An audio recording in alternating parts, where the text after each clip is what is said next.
Why I cannot We don't access even, your you know, if PPT? people are coming, then we can also welcome just give it like a couple minutes if you want Okay.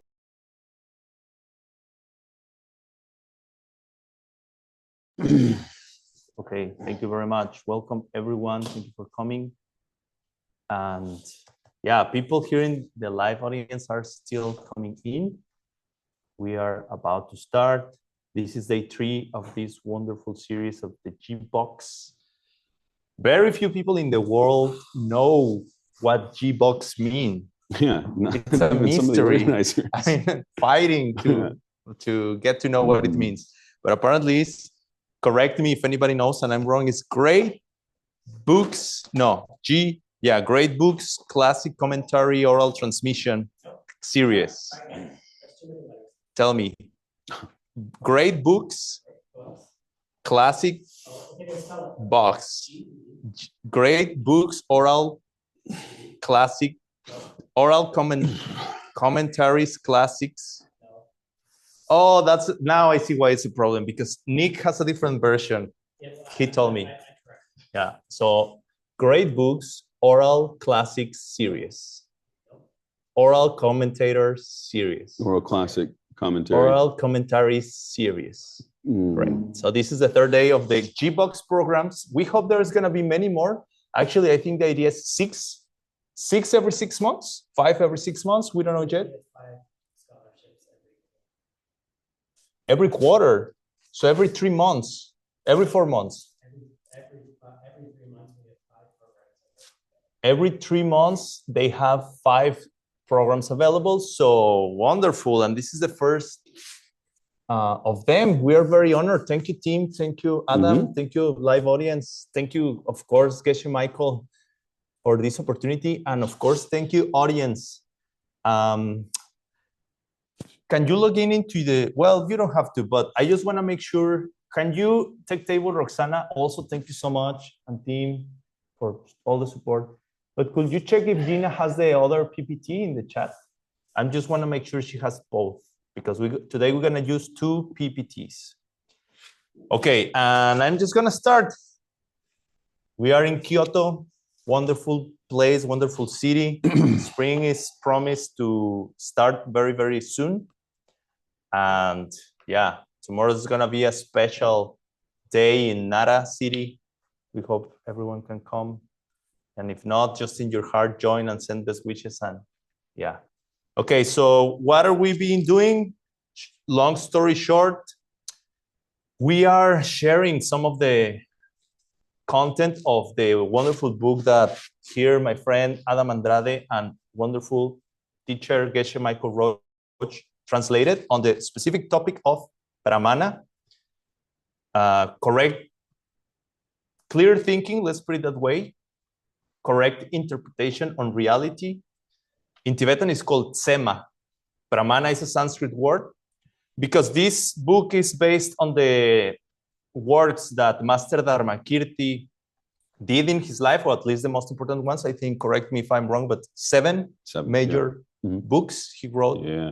And they are all collected into the Pramana Vartika, or Pramana Vartika is one of those 7. Yeah. Okay, so then we collect the whole topics, put them together into like a compendium, like a book who contains many different tools that we're going to learn, and they're going to help us to ascertain reality in a way that actually take us to where we want to go, which is ultimate happiness and success. Okay, now the audience, the live audience is here. Welcome in. Maybe 2 more people are coming in. Yeah, we're going to have to start charging tickets for the audience. No, it's fine. Okay, so today I want to share a little bit with you about this general idea of Pramana, what it is, where the word comes from, what is it, why is it good for us to have it actually. And I was talking with Adam today about this idea that because we're studying, at the end of the day, we're studying a textbook that is a Dura text, which means like, I kind of see it like as a manual, where there are so many tools we're going to be able to use to make our life more successful and beautiful. So part of this course should be that, like sharing with you tools that when sometimes somebody asks you like, hey, what you were learning about, you could like pull a few things that may be helpful for you and for them as well. I like to think that this content is not only for improve our life, but to make us more capable to improve others people's life. Many times, I don't know, a friend needs a, I don't know, talk to you or some advice, and sometimes we don't know what to say many times. But if we come to classes and you're like, oh yeah, I hear this thing. By the way, that happens to me a lot with the book, Karma of Love. I really recommend it. So many tools, similar idea. I almost will say now that the Karma of Love is a Dura, a Dura text. Yeah. It's really wonderful. Like, and your friend comes crying because the boyfriend or girlfriend did this or did that. You don't know what to say because like, man, I don't know how to help you. But then you're like, oh yeah, I read something similar in the Karma of Love. So this and that. Okay, so the Dura is very similar. Let's start talking about pramana and what it means and where does it comes from. And is the next picture, please? I will request the tech table to talk about it.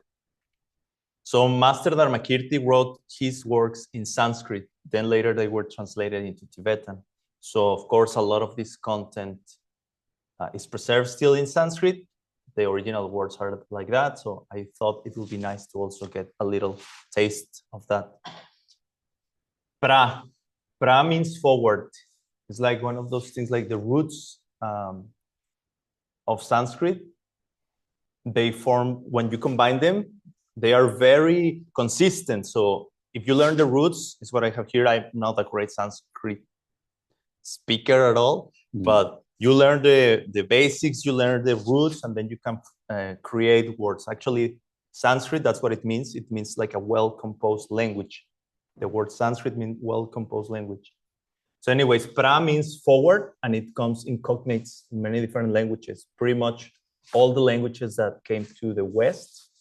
First, it influenced, for example, Greek and Latin, and then Greek and Latin influenced pretty much all the European languages.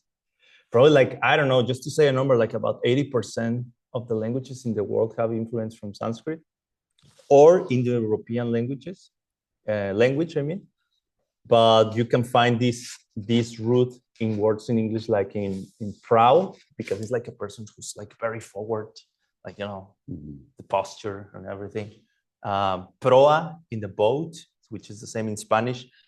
Geshe Michael says that he thinks that the language in the world who keeps the most Sanskrit on it is Russian language. So you Russian speakers may often be using a lot of Sanskrit words or influence words. And then ma, that's pra, forward, right? Like proud, proa in a boat, proactive, like moving forward, doing things. Ma means to measure. It's like the root for to measure. And it basically means pramana is like this idea of like, we are actively, that's the way I will explain, actively measure something, perceiving the world, grasping objects, interpreting correctly. So pramana came to mean correct perception or valid perception. In Tibetan, sema.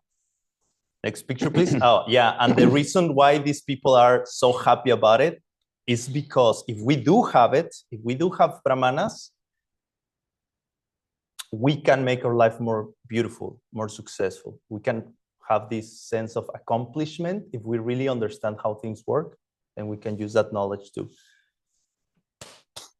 make things happen. Not like the internet who just kicked me out of the session. Is that running still?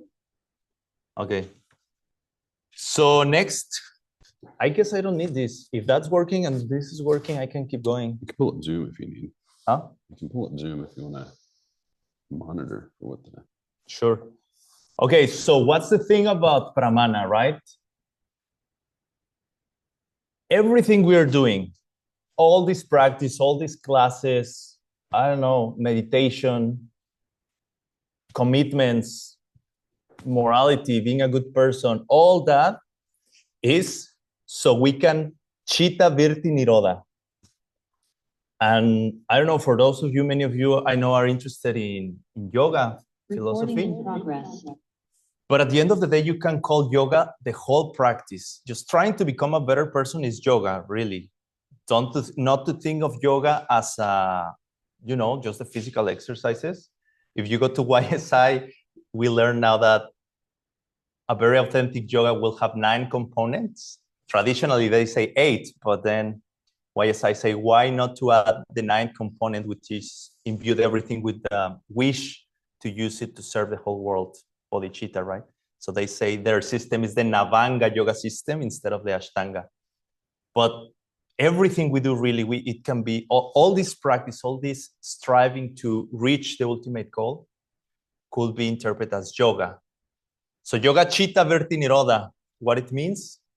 The purpose of yoga is to stop how the mind turns things in the wrong way. Basically, it means thinking that reality comes at us and not from us. That's like the biggest, Geshe Michael calls it the big mistake, like the mistake who creates all the suffering, all the problems, all the frustrations in our life is just that we keep either believing or forgetting and perceiving that things are happening to us. And I don't know, Tim, he's just such a complicated person. Why he's doing this to me, right? And then I'm like, no, forget about Tim. Adam, he's very difficult. Sorry. Man, he was like up all night and, he didn't let me use his whatever charger or something. Now he wants to keep my charger. Anyways, you know what I'm saying? Like, and I do that all day, every day. It's like, oh, why? I don't know. The hotel didn't prepare the internet well. So, and then I'm blaming people. And because of that, keep falling into you don't planting. You don't actually have to subscribe. Bad seeds. Oh, no, you don't? No, that's only if you join the yeah. Okay. Anyways, getting in trouble because I don't understand how reality works. I want to get things, so then I try to get them in the wrong way with influenced by ignorant liking and ignorant disliking. I fight with people. I compete with people. I'm jealous with people. And very rarely I'm kind to people. So then my life gets in trouble and I just complain. You see, it's a cycle. Okay, if we break that, we have a chance to go to paradise. So yoga chitta vritti nirodha, let's go to paradise. That's why we are here. We're gonna get to paradise, whatever paradise looks for you. This was the closest I could find this morning rushing. But to me, this was very close to something like a paradise. And in order to do that, it's very important we understand first what's a pramana and how to get them. So next slide, please. We've been talking about the pen a lot. Adam, first day, taught us about the pen, the 2 husbands in the kitchen. But now the approach is a little different. The question I have for you is, if I don't know, do you have a pen? Does anybody has a pen? I don't think so. Not yours. No, if you're using it, keep taking notes. I can use something else. But if somebody has an extra, just throw it to me. Okay, thank you so much. If I take this up and show it to you, and I ask you, what is this? Anybody? Pen. Yes. And then if you say, is this a pen? Can we say you are having a correct perception? What do you guys think? Is he saying that this is a pen a correct perception? Is he having a pramana of the object I have in my hand?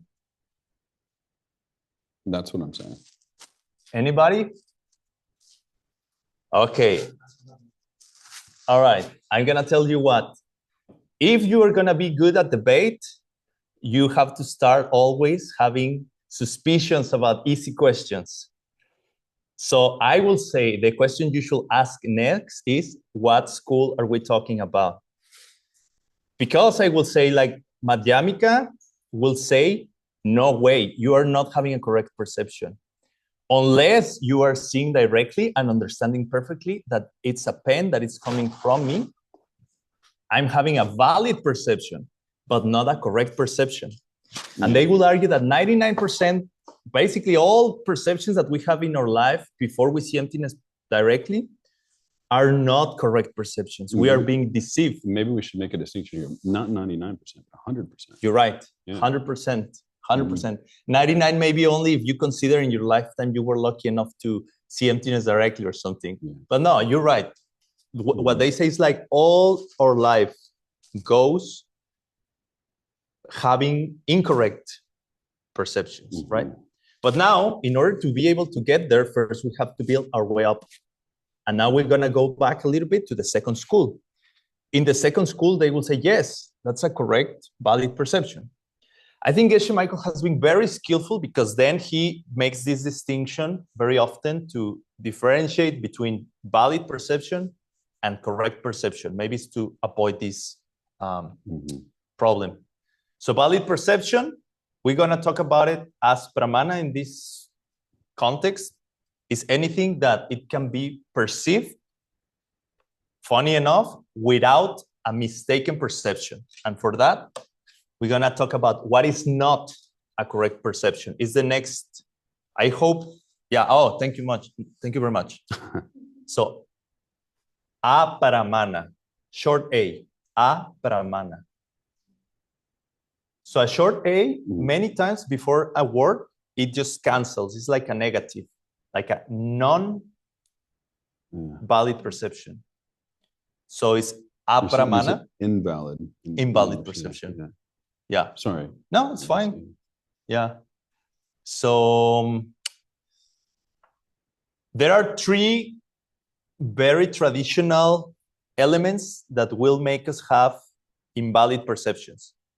If we are thinking about a valid perception, is something that we can identify as something, it functions as that object, you know, it's like almost, I would say, some cases convention as well. Like we can all agree this is a pen, we see it as a pen, it has the parts of a pen, it functions as a pen, so it's okay, I can call it as a pen. If I ask any of you, hey, can you pass me the pen? It's gonna work in the world. So for this context, we're gonna call that valid perception. But what kind of things could cause you to have a non-valid perception? Anapramana, in Tibetan, tse min. So tsema pramana, valid perception. Tse min, apramana, incorrect perception.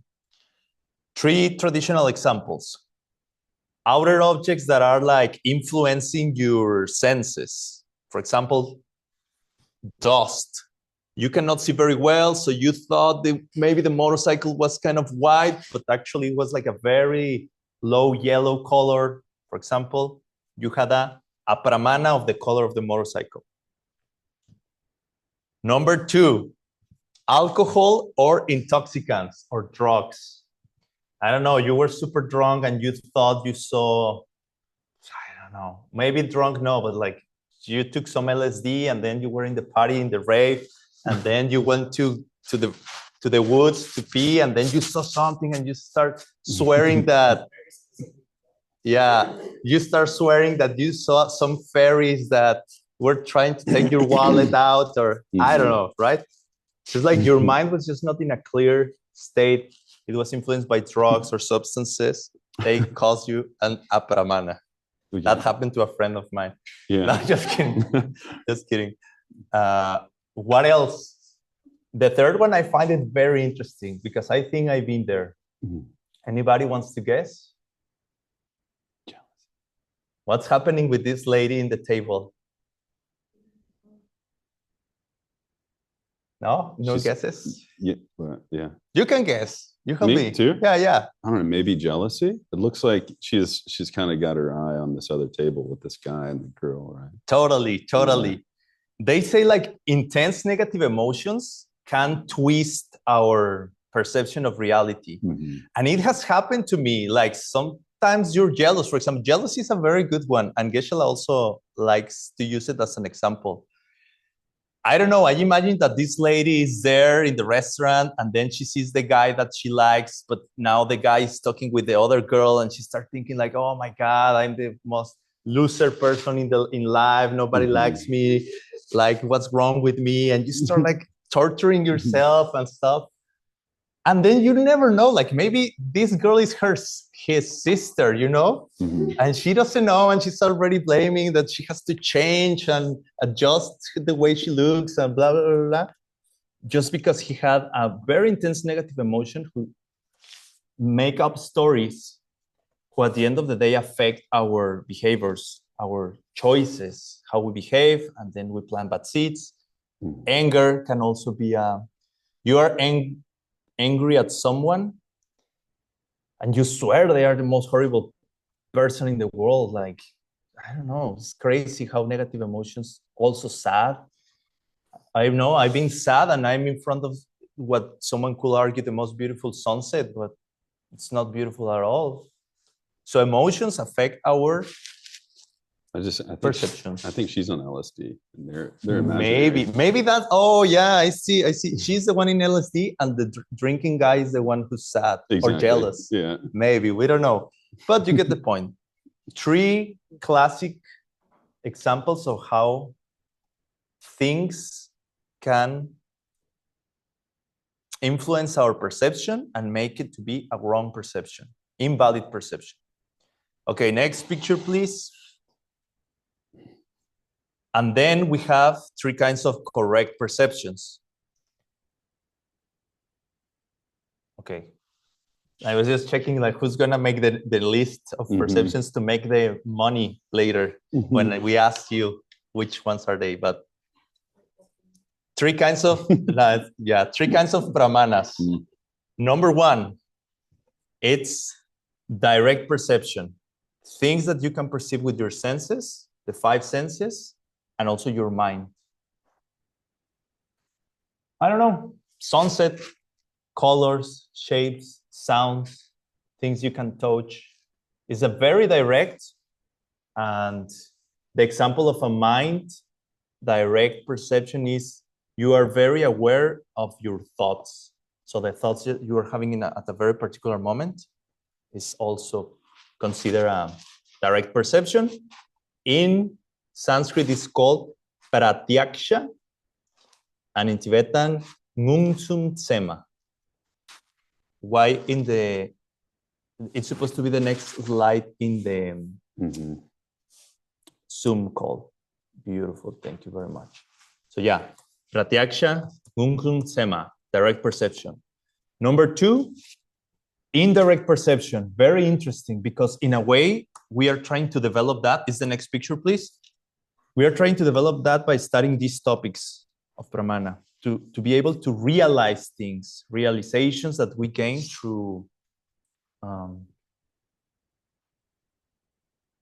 I always forget this word, is when we think about some contemplation, things that we learn through contemplation or logical deduction. Classical example is like, okay, if I have this pen here, you're seeing it directly, but I put it in my bag, you're not seeing it. But you use certain elements to ascertain that I still have it there because you didn't hear anything drop, you didn't see anything drop. So if I ask you, what's gonna be more likely? Do I still have the pen in my hand or I don't have the pen in my hand? Can any of you, or at least you don't have to tell me, but have it very clear in your mind. I can see it. I know. Yeah. Like there are certain things you know, and it's like sometimes we know that we know, but we don't know why we know, but it's like, I know. And that's very connected with this idea of logical, intuition, deduction. Geshe Michael also calls it sometimes that's actually kind of development of what people call the third eye. You start seeing things, or I don't know, you see, and I'm picking on Tim because he's my friend, because I like you very much, and it's just, I'm not gonna say anything bad, but it's like to say, like, if I see Tim acting a little weird, right? And it's like, what's going on with Tim? And then I remember, like, I don't know, something that he told me yesterday, and then this happened to us. We start connecting dots, and sometimes, like, I know exactly what's going on. And you know how many people have had that experience? Like, you know what your friend what's happening with your friend just by. Girls are extremely good with this thing. Like they ask you something and then you say something, but you use the wrong word, and then they remember that 2 months ago you show them, and then they know. So that's called in in these topics is called anumana. It's this kind of perceptions you have, indirect perceptions you have with logic, with intuition. And in Sanskrit, it's called jepak, right? How's it called? Well, you said in Sanskrit, in Tibetan. In Tibetan, correct. In Sanskrit, anumana, and in Tibetan, jepak. Yes? Yeah. Correct. Wonderful. And then lastly, there is another one, which is the next picture, agama in Sanskrit and lung in Tibetan. And what is it basically? I hope that you guys remember yesterday we were talking about also 3 levels of reality, of accessibility for reality: obvious reality, hidden reality, and very hidden reality. So I find it interesting that these 3 kinds of perceptions also can be matched with those levels of reality, which is, for very obvious reality, we can use our direct perceptions. Hidden level reality, what your friend is going through, you can use your logic, anumana. It's hidden, but not too hidden if you're paying attention. Yeah, like the new haircut that your girlfriend gets. If you're paying attention, you may be able to spot that. If not, you're maybe not. Well, no, I don't know. And then the super hidden things, it's say that you need sometimes to rely in a person who has accomplished a much greater ability to understand reality. A person who has become Tsema. We were talking about Semar. that. Yeah. Semar, you're right. And I was listening to a beautiful class that Geshe does in these topics. If you're ever interested to hear where is the source of what I'm saying, you can ask me and I will tell you. But then Geshe was saying that for some reason, this is super, super important. If we want to succeed in our development path, we have to rely on it a few times. I mean, our teachers really always encourage us to don't believe whatever they say just because they say it, but to prove it, test it, and realize it by ourselves. Yes. But at some point, when you're learning something new, many times you have to trust that they are teaching you something truth and something helpful and something kind and something beautiful. So in this case, the picture here is because, like, sometimes if you're a kid, let's say, and you are sick and you happen to have your grandma who's a great on herbs and she knows about herbs and she knows how to heal you, and she starts teaching you how to choose the right herbs and to mix them and stuff, there are certain things like you are not going to be able to tell at some level unless somebody else guides you towards them. Just the translators. Okay. Translators. Wonderful. Thank you. Okay, so I think establishing these things is like, it's important to know that the whole book we are studying is about pramana. At least now you know what kind of things could influence on you. And apramana, which is an incorrect perception. Why we don't want apramanas? Because we want to stop the big mistake, which is causing all the trouble. We want to reach yoga chitta virti nirodha, which ultimately means seeing emptiness directly. And you know also what kind of options you have to ascertain reality correctly in these 3 different levels. It can be directly, it can be indirectly, or it can be trusting a person, but it has to be a person that some way or the other has proven to you is worth of your trust. And that's why we need teachers to show us the path. So we want pramana because we want to reach the ultimate goal of happiness and ecstasies, union of wisdom and metta. Beautiful. Okay, so now Adam is gonna give to you some other great tools that you will find in this. Me? Yeah. Okay. Now you can show them some tools that they can use, or some tools that they will find if they buy your wonderful book. What am I supposed to do? I don't know. Yeah. Next one, either we can go to the debates, or you can tell them about Mushimusum, or you can tell them about why mental images are unchanging objects. Yeah. So one of the things you're going to see come up in the second debate that we do today is a concept called dokpa. And dokpa is very similar to something called mayimbale lokpa. One of them means opposite and the other means reverse. Okay? So they sound very similar, right? Like everybody knows that opposites and reverse, it kind of sounds like the same thing, doesn't it, a little bit? But there are some subtle distinctions, like I just reminded myself that there are people translating.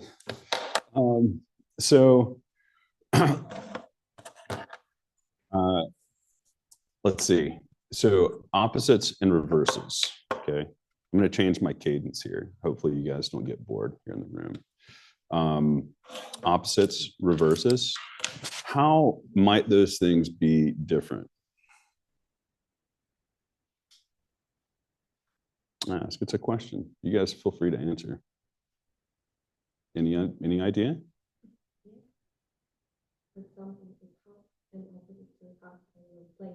Yeah. Okay. Yeah.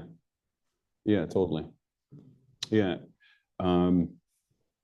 Yeah, I think that's a very good distinction you just made.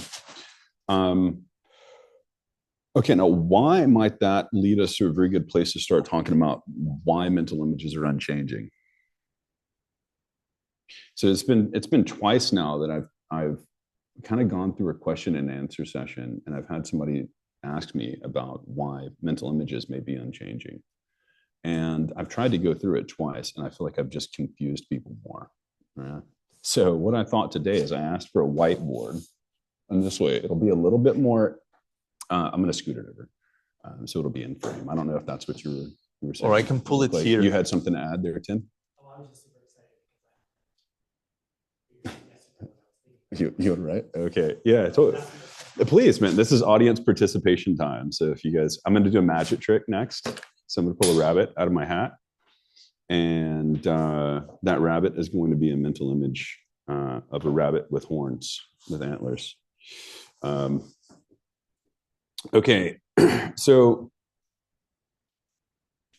dokpas are called, and we call them reverses in my text, right? I feel better when I stand. You can stand here. The camera will catch you better. I'm just going to go ahead and move I'll this out of put the this. way. I feel more comfortable when I'm up. Okay, so, and I feel more comfortable when I'm drinking. You want dokpas. it or no?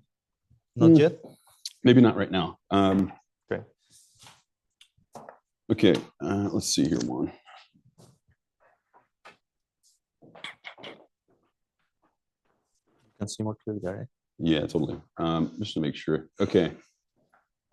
So Juan is going to go through this debate, but I thought it would be good to maybe talk about one of the parts that we're going to encounter before we encounter it. Okay, so that when we get to it, it'll make a little bit more sense. And this is a very important distinction. I honestly like to go a little bit more than surface level with stuff. You guys can't tell. So I want to know exactly why things are the way they are, rather than somebody just telling me how they are, showing me something. Okay, so down here. Oh, this is gonna. Okay. Can everybody see this down here at the bottom? The reverse of all that is not the color of limitless life, right?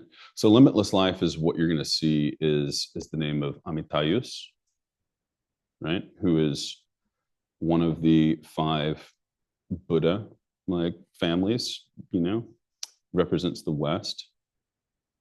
He's also red in color, okay? And he rules over, you could say he lords over Sukhavati paradise, Dewa Chin.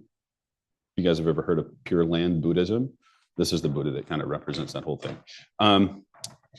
But that's not why we're here to talk about that. This is a very specific term in logic, and it's like in mathematics, you can have very specific terms that work for different types of mathematics. And this dokpa here, right, as we were saying, it's the reverse of something, okay? We use that term so that it's more approachable in the text. I like to use the term called isolate to talk about it. And why might we do that? Because if we think about the opposite of everything that something is not, we arrive back at the object, like you were saying, right? So if I say the opposite of this water bottle, that's everything in the universe. Okay. So, right. So opposite of this water bottle is everything that is not the water bottle. If I say the opposite of everything that this water bottle is not, then I'm talking about the water bottle again, right? But the distinction here is that when you go through that process of elimination, okay, and if anybody studied advanced DCI level 2, you'll remember that one of the things we're trying to figure out, if we want to build a Buddha paradise, which is kind of what we're all here to do, is we're trying to figure out how we can pull our mental images from dreams into reality. And you have to understand the process of how you're forming mental images, okay? And this is one of the ways that you're doing it, yeah? So if I say that something is the isolate of everything, that it's not, okay? What I'm saying is that this thing has a self, okay? It is the water bottle, yeah? And the isolate of this water bottle is itself, right? Because I'm saying that this right here is the opposite of everything that it's not. So if I say that the isolate of the water bottle is the water bottle itself, that is separating it from all of reality. And it's saying that this thing is itself, right? So that's why you see this term here, okay? And you'll see that whenever we start, it's sangye tse pakme karo ki tok payimbe chir, okay? And what's going on here is we're trying to prove that the color of the Buddha Amitayus is red, okay? And then we're going to say, because it's the isolate of all that's not Amitayus, right? So you guys see how that would work, right? Why that would be a proof. Because you're saying that the Buddha Amitayus is itself. Does that make sense? All right, now why might I be talking about that? Dude, you guys, it's the third day. But you can smile, I promise. I'll start smiling more. Okay, so I was wondering how to do this, right?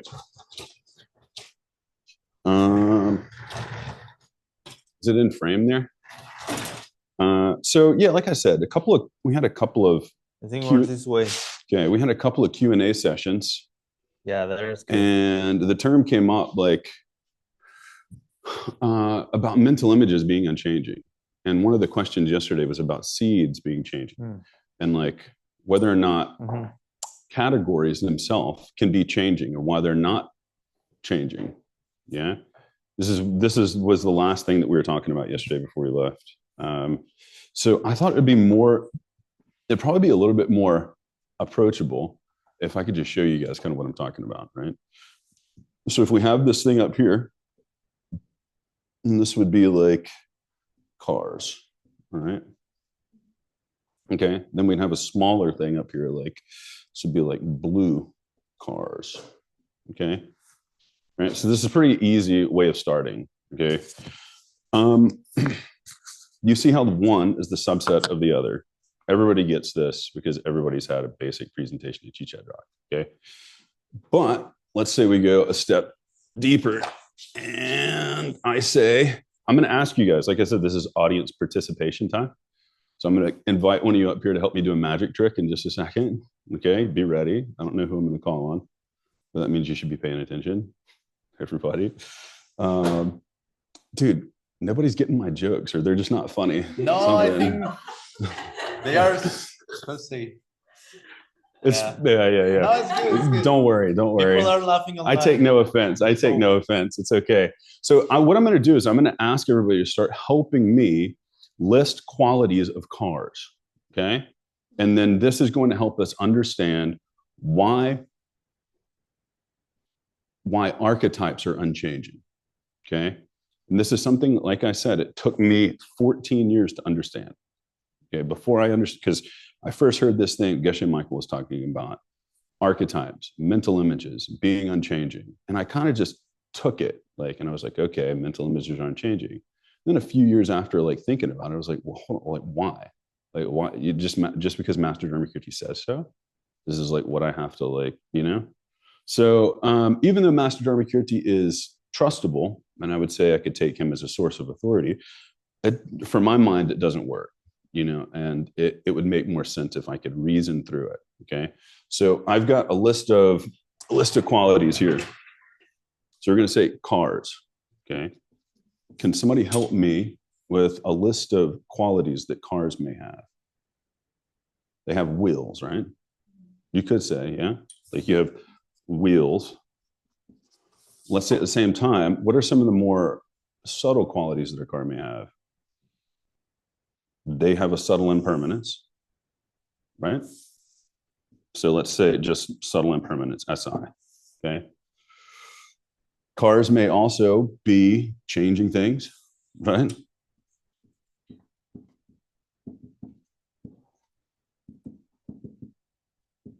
Okay. Anybody else have more qualities? Like I said, Expensive. what's going on? Did I do something wrong here? They're expensive. Okay. Well, they cost money. Let's say that. Let's say cars are things of value. We could say, right? Cars are things of value, right? Okay. So they're things of value. Maybe they have steering wheels. Yeah. Right? Usually. Okay. Do they have seats? Okay. What are some of the other subtle qualities? Like I gave you this one. I gave you that one for free. Okay. But that's a good one. Subtle impermanence. They have subtle impermanence. And by that, I mean that anything, okay, that belongs to the category of changing things is going to have this particular quality.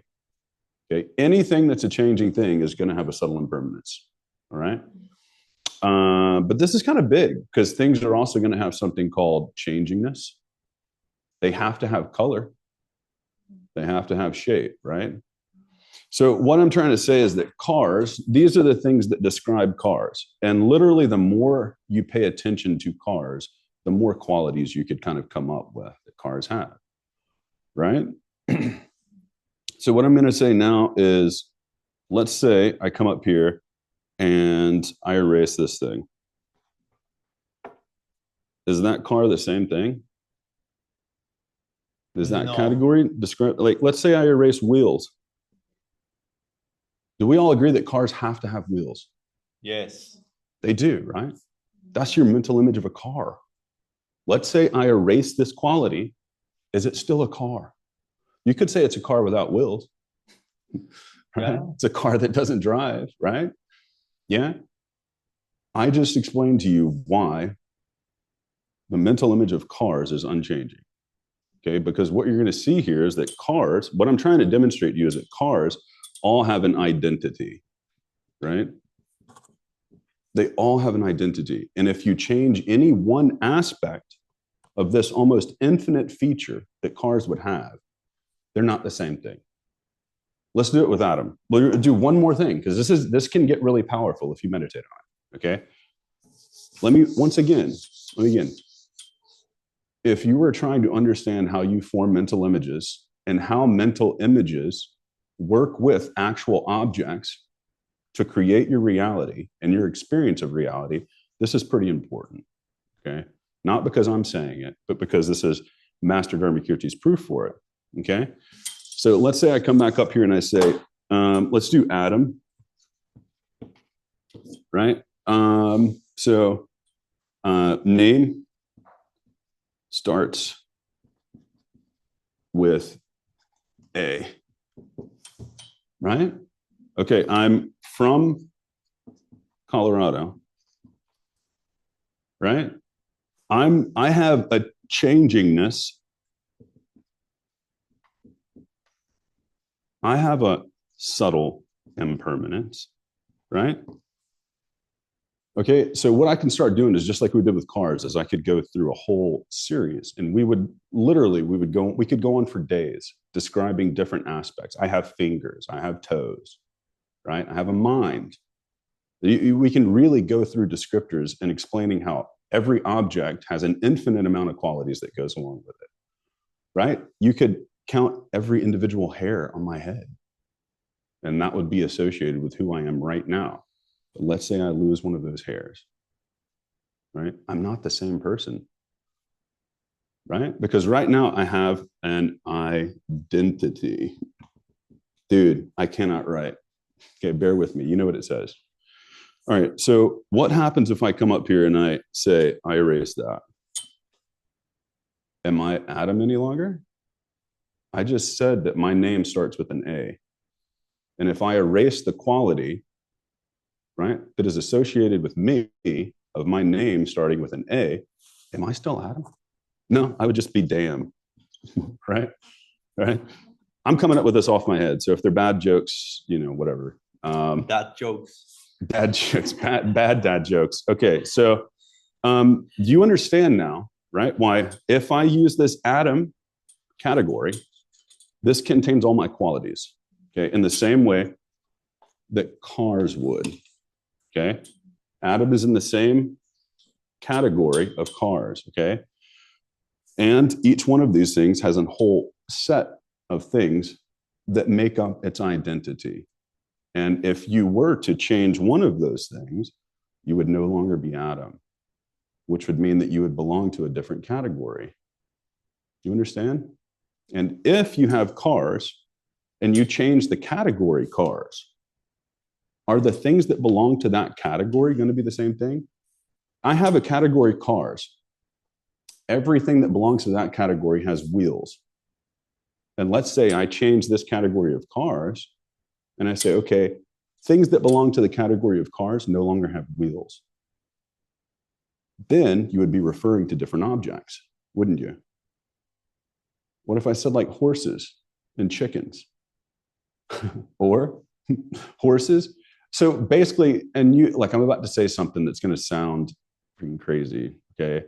But you could basically, what happens, chickens could become horses. Cars could become people. You see what I'm saying? If categories are unchanging and they became changing things because you changed their identity, then they don't refer to the objects that they were originally referring to. This is profound if you think about it, okay? And I'm trying to answer your question from yesterday, okay? Because I think I understand it more clearly now, and I hope that answers your question, right? But why would I bring this up? It's because you see this term here, dokpa, okay? Right? Oh, dude, dokpa, okay? And dokpa, like I was saying, refers to something's identity. And if I'm talking about the identity of this water bottle here, that's its dokpa, okay? And in that same way, this cars thing, right? Everything that belongs to the category of cars is a dokpa. And as a matter of fact, every existing thing is its own dokpa. Okay, makes sense? Make a little bit more sense? You understand now how I'm using dokpa to refer back to this categories thing? Dude, it's a little much, okay? Can be, but once again, I was saying that if this was something that I could explain to you once and you just got it, okay, I think you would all be enlightened beings already, right? This isn't something you're supposed to get the first time I explain it, okay? This is something that I have to try to give you a clear description of, and now it's your turn to go and sit with it, okay? And to think about it. That's why you're here. You're not here to get everything this session, all right? So I threw a lot of things at you yesterday, and I just threw a few more things at you, okay? Is it a little bit more clear though now? Or did I just make it more unclear? Is it like as clear as mud right now at this point? Anything better, right? Because this kind of like, you were asking the question, like, categories changing, right? Why can't they be changing? You know, this is why, right? And we all have to do the legwork. All right, let's give our our mixed nuts director a round of applause here. Yeah, hey Nick. Yeah, man. So what we were just doing is maybe just one more quick time. Okay, we'll run through it. Just one more quick time. Okay. Yeah. So because like I said, the past few times I've led a Q&A, this has come up, and it's a pretty Like I said, it took me 12 years to get this. So we're going to go through it just one more quick time, okay? You have the, as big as possible. Cars, okay? Actually, it works. I get it, right? I get it. Look, Cars. yeah. Look at that. I can spell too. Okay, so let's come up once again. I want you guys to do this because I was asking for audience participation. I did them all last time. Okay, let's do it. Let's do it this way. Let's do it with dogs. Okay, so what we're going through right now, Nick, is why mental images are unchanging, and a proof for it. A proof for it. How do we prove that? Okay. Like I said, well, dude, I'd never heard a clear explanation as to why that is, and I've always took it from authority. Right? It's just somebody told me it was unchanging, and I'm just like, I never really, So I'm gonna do it with dogs. Okay. Okay. List of qualities that dogs may have. Do all dogs have to have 4 legs? No. But we could go deeper and we could say, okay, well, what Latin genus would they belong to? And I don't know it. Canis. Okay. So we'll put, they have to belong to, and that's a pretty clear descriptor. If it doesn't belong to that category, then it's not a dog, right? We could say dogs need to have fur. They need to have skin. They need to have organs. Mammals. Mammals. This is perfect, dude. This is perfect. Okay. So let's say we'll just go one more. Does anybody have one more? Vertebrates. Vertebrates. They got to have backbones, right? Yeah. Okay. So I'll just put vertebrates. Okay. We have 3. That's a good place to start. Okay. We have this category up here, dogs. Right? In the same way that I did Adam just a second ago, right? We have 3 very clear things. And if dogs don't have these very clear qualities, I think it's really good to put up here. We have to put this up here almost every time too. Subtle impermanence, right? Okay. They all have to be subtly impermanent, and they all have to be changing, don't they? Okay, at the same time. Okay. And what I'm trying to say is that there are more subtle aspects to things, right, than just, their color, their shape, right, which is kind of what we're studying. But once again, we're talking about why categories are unchanging. Okay. Every dog has an identity, and this is what we were talking about here about dokpas. Okay. And why do I use the term dokpa? And how does that refer back to mental images? Okay. Dokpas, right, are mental images. Okay. Because they isolate objects from everything else in the universe.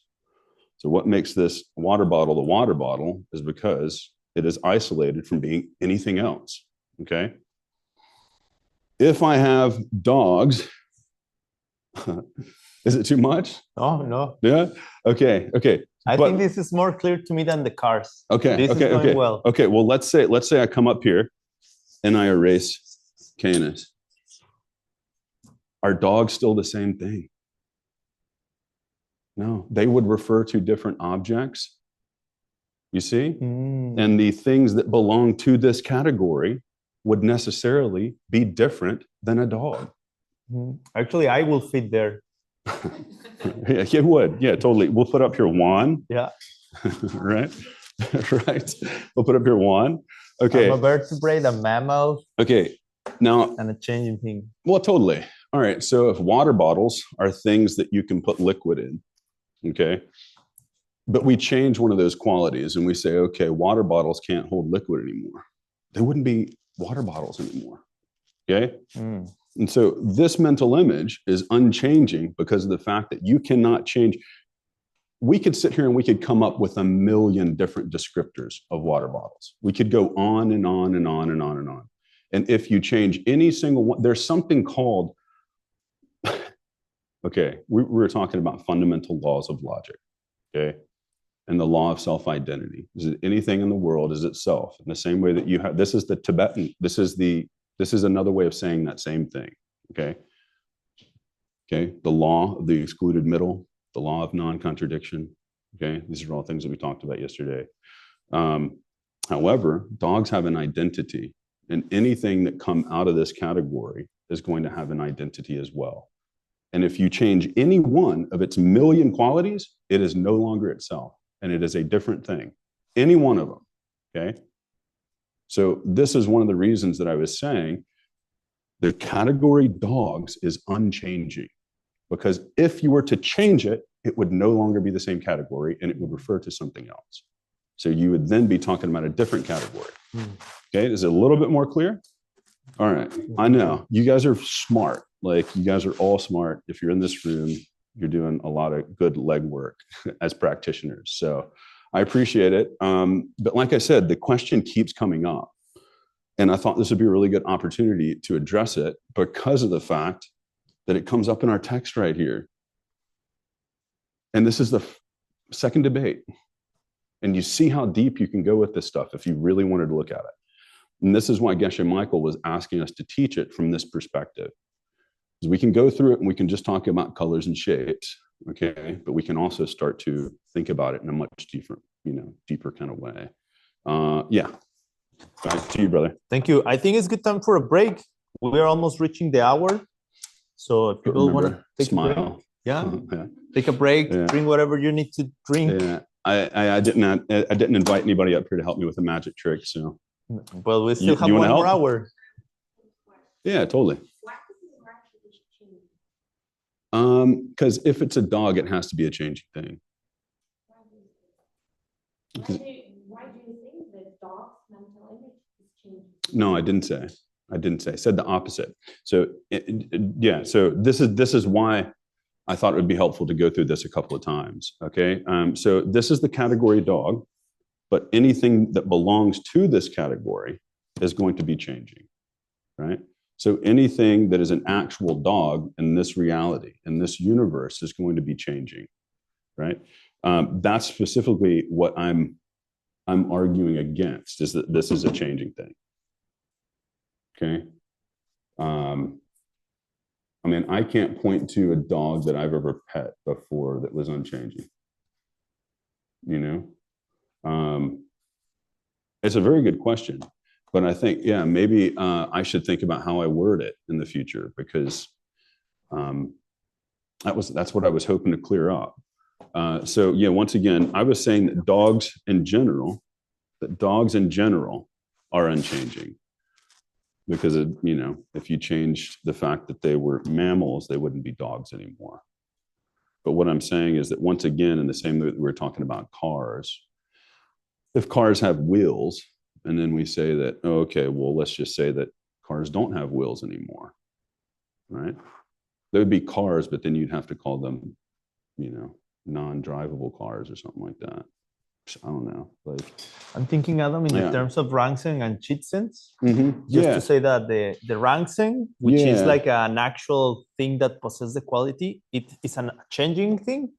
Mm-hmm. But the mental image, which is called Chitsen, is, as you say, unchanging. It's just to make that difference. Yeah, totally. But once again, I was trying to make the point, because for 12 years, the first time I did course 13, I heard this, and I heard like, okay, mental images are unchanging.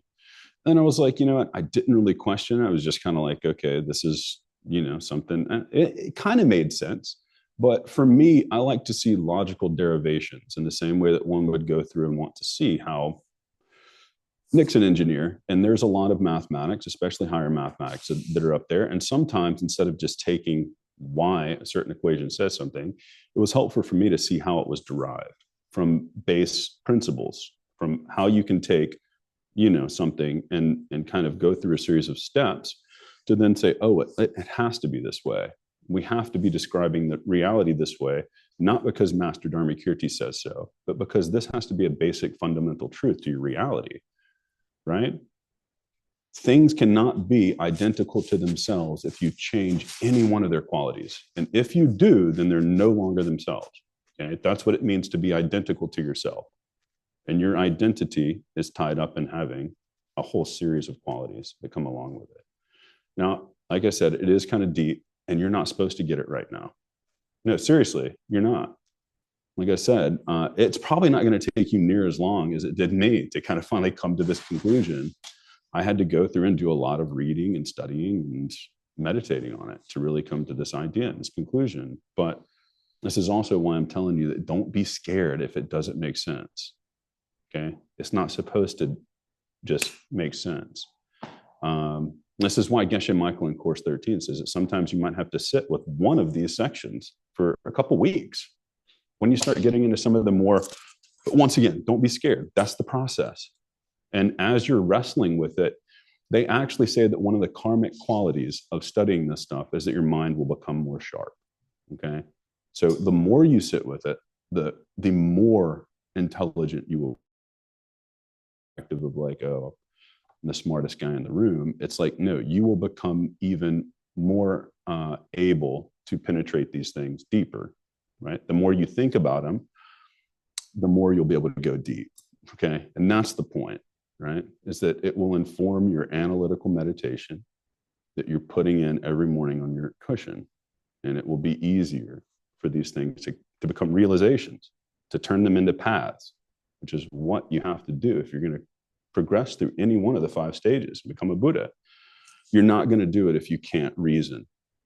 They say that it's a basic prerequisite. You have to be.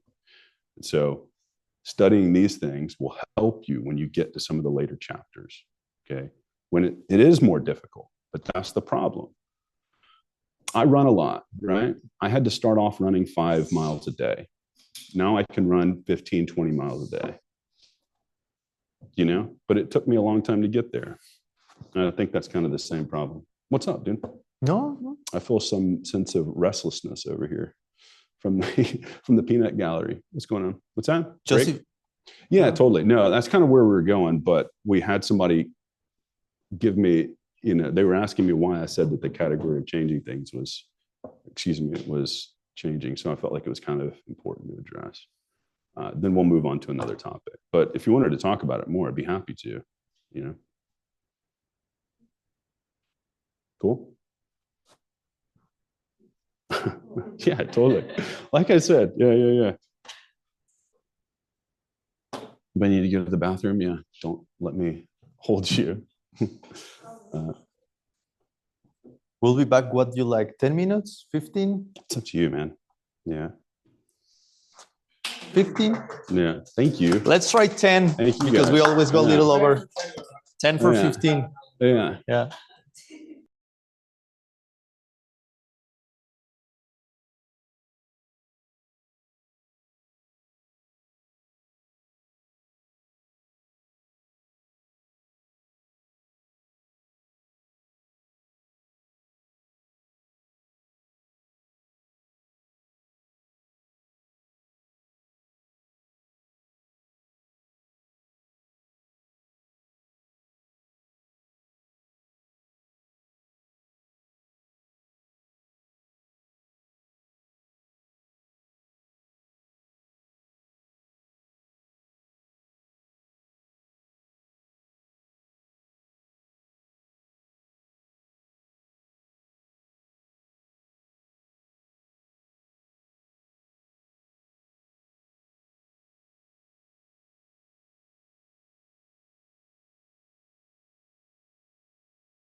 Yes. I don't know what I'm going to say. Just sit here. Oh, I'll show you.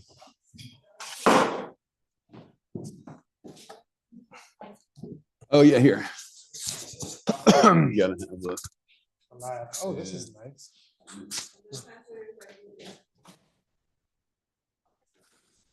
Okay. Oh.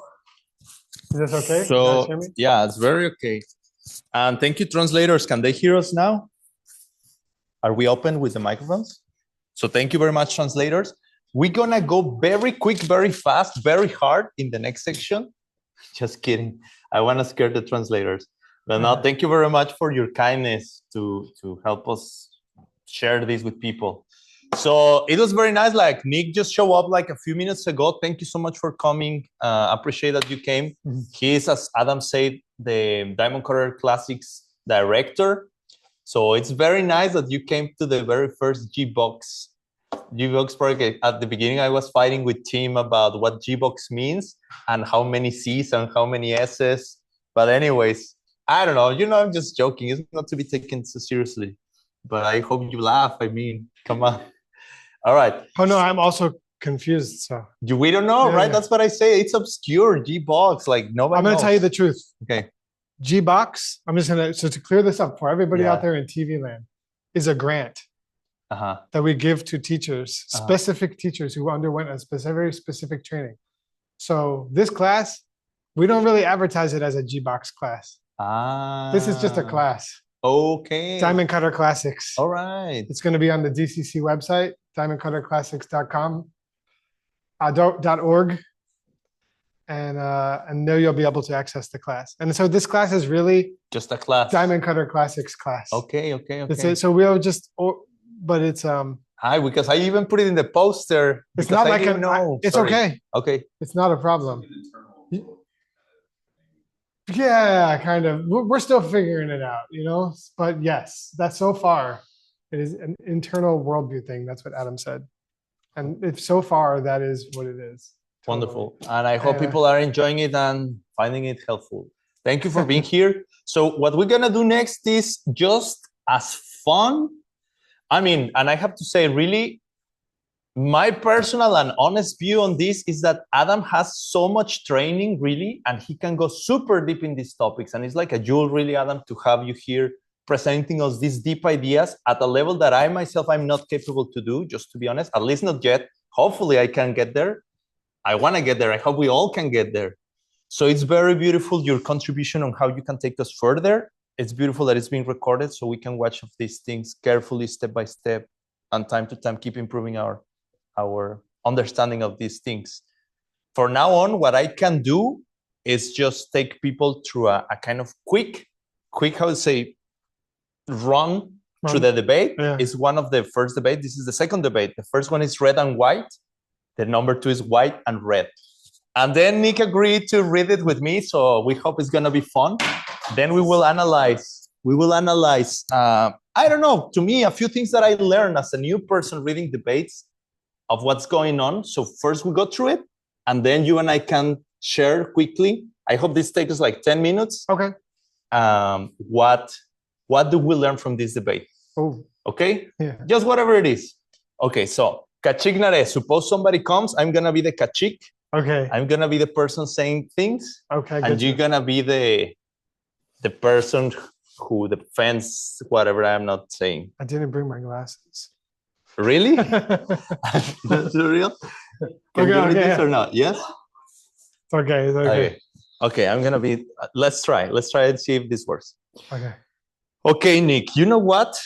In this trip to Kyoto, I've been thinking that if something is a color, it has to be white. Really? Yeah. Consider the color of the Buddha named Amitayus, limitless light. Yeah. I know the guy. I suppose he's white Wait, why you say that? because it's a color.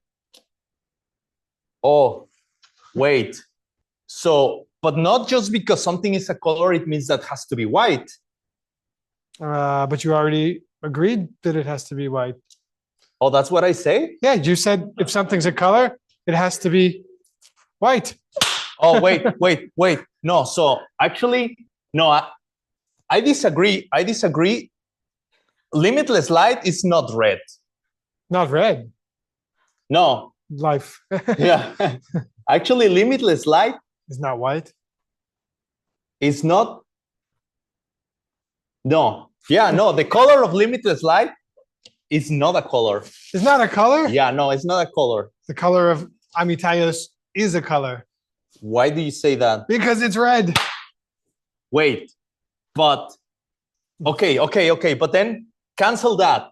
I agree what you say at the first time. The color of limitless light is white. I didn't say it's white. I said it's red.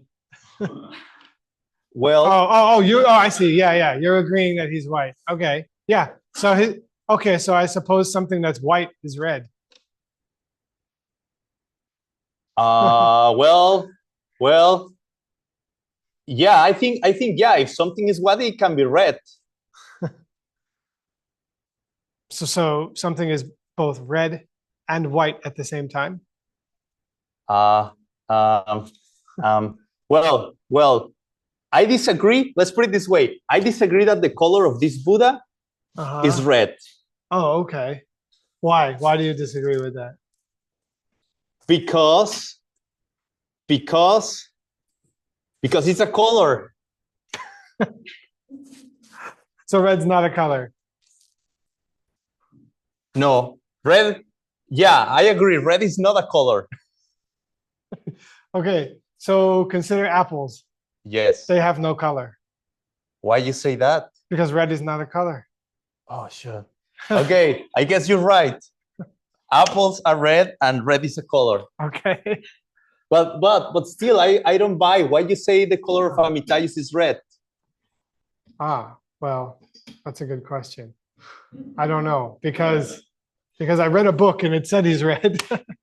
No. Well, I hear one guy say it's because you can point at it as being identical to the color that the Buddha Amitayus possess or has. This is particularly this one you're on here. This is the dope. Oh, cool. All right. Oh, so the reason I say that Amitayus is red is because when I look at Amitayus, what I see is the color that you can point to and call it red. Okay. And I'll tell you why. Tell me why. Because it's the opposite of all things that are not red. So you're saying that red is the opposite of all things that are not red? Okay, I agree with you. You're right. And I was wrong. And I apologize. And I will never bother you again. That's very Japanese of you. Yeah. Yeah. Thank you. Yeah. Okay, so this I'm is sorry. No, I'm sorry. No, I'm sorry. No, I thought you were really sorry. No, don't be sorry. I'm sorry. No, I'm sorry. Okay. But so the idea you can see the dynamics with debates is that at first, the kachik, the person who is trying to establish an absurd idea, gets in all kinds of crazy contradictions, even to the point that they will say a color is not a color, or like the color white is not a color, stuff like that. So let me read for you this debate so you see what's going on, and you tell me what you learn from every line, right? Check this out. Someone comes and say, if something is a color, it's always white. It's always white. Okay, so my friend Nick will say, wait, think about this. What about the color of Amitayus, limitless life? I guess you're saying his color is white. And when we're doing this debate, everybody knows that his color is red. I guess, but not necessarily yet, because I think 15-year-old kids may know. Right. But that's the next thing they learn. Yeah. Because I say, why do you say that? Because it's a color. So I'm showing you the logical consequence, right, of what you said. Yeah. You said everything that's a color is always white. If something is a color, it's white. I said, I guess Amitayus is white.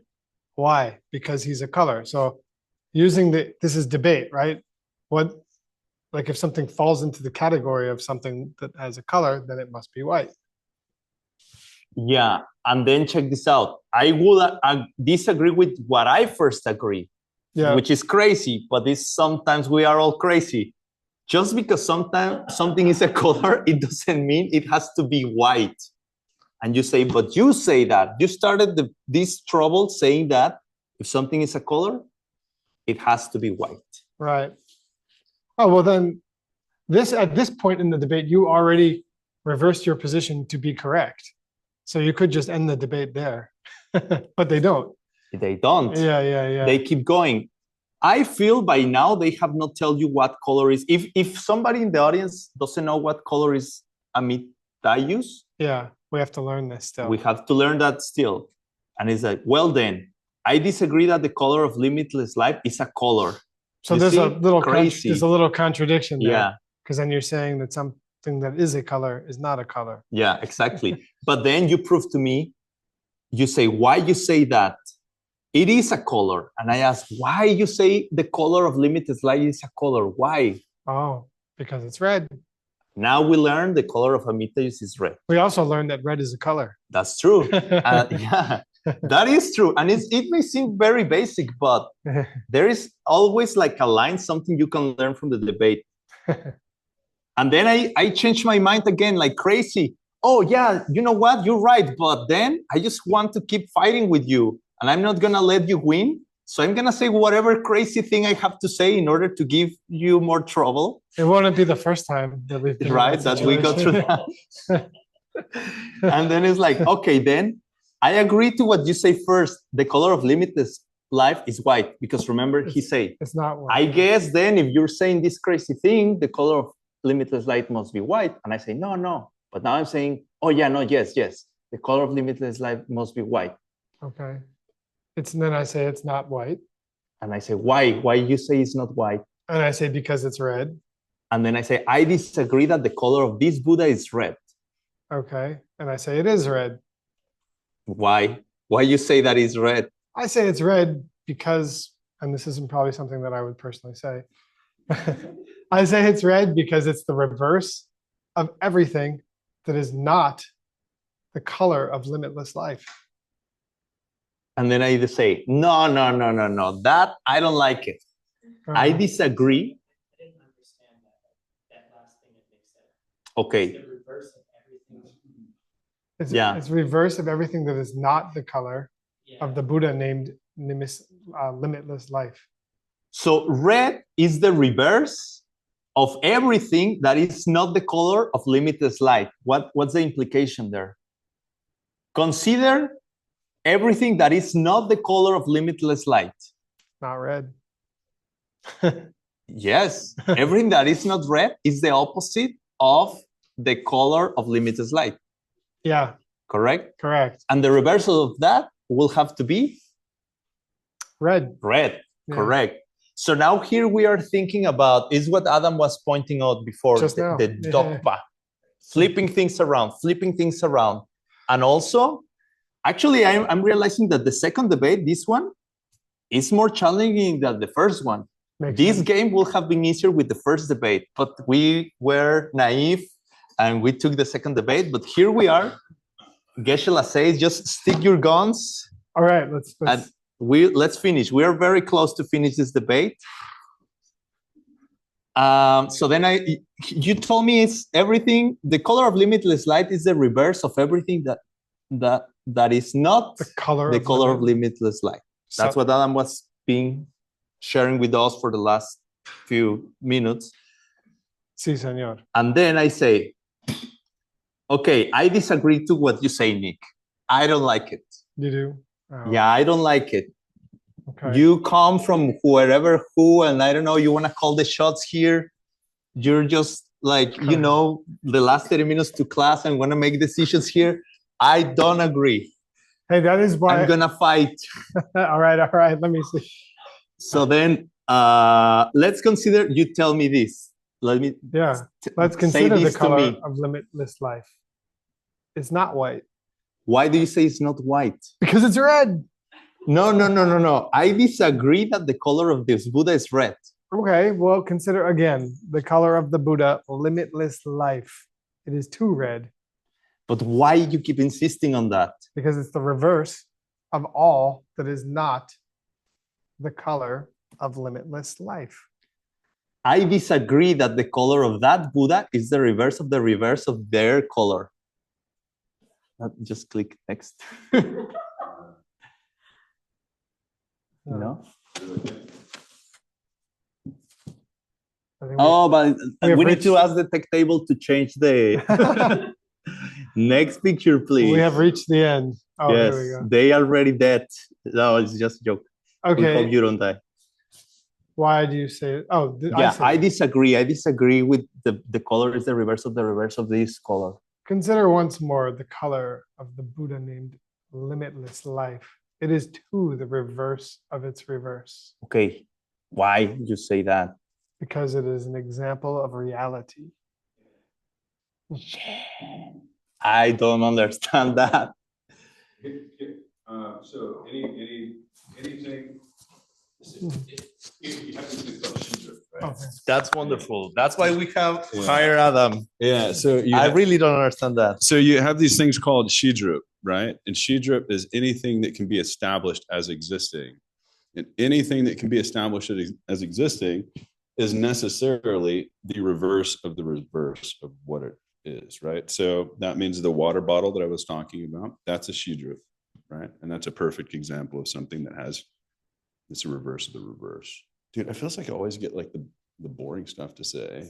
No, it's the Yeah, thing that only you so- can share. Well, so Shidrup. That's great. So we were talking synonymous, right? So Shidrup is synonymous with all existence, but it could also refer to any existing thing.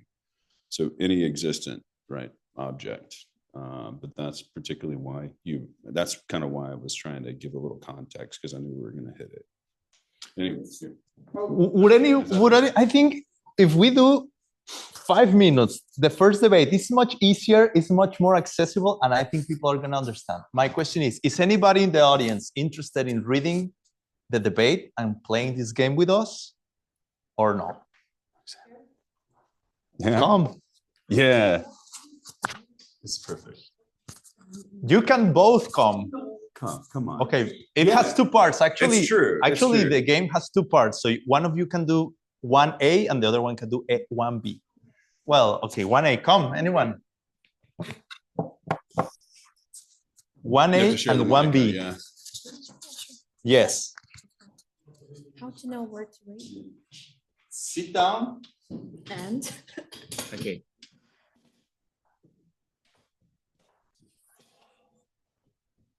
Sit down, and I'm gonna tell you, read this, and I'm gonna tell audience you. can see Do we them? do it in Yes. Tibetan? Yeah. No, you don't have to do it in Tibetan. So here we have Ola, and here we have Maria, and they're gonna help us with the first debate, which is much more accessible. Yes, thank you, Tech Table. So you're gonna read this, and then I'll tell you what to read. I will tell you this and this, okay? Okay. So you go here. Go. Suppose someone come. No, just this. okay. Yeah. If something is a color, it is always red. Then you go this. Let's consider the color of a white seashell. So I suppose it's red. Why do you say so? Because it is a color. Just because something is a color doesn't mean it has to be red. But you already agreed that it does have to be. In that case, I disagree that the color of a white seashell is a color. If you do disagree, let's consider once more the color of a white seashell. Is it too a color? Why do you say so? Why do you say that? Because it is white. I disagree that it's white. If you do disagree, let's again consider the color of a white seashell. It is too white. Why do you say that? Because it is identical to the color of a white seashell. Then I agree with your original statement. It's red. If you do agree with our original statement, then let's again consider the color of a white seashell. No, it's not red. Why do you say that? Because it's white. Just because something is white doesn't mean it can't be red. Suppose you say that it's not necessarily the case, and yet it is necessarily so, because it is impossible for one thing to be entirely white and entirely red at the same time. I disagree that it's impossible for one thing to be entirely white and entirely red. Suppose you do disagree. It is too impossible for one thing to be entirely white and entirely red at the same time. Why do you say that? Because being entirely white and being entirely red are two contradictory things. Yay! Thank you so much.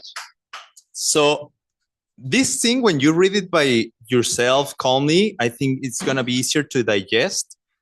And I have this kind of dream to also make them, you see how these are very, how say, literarily written.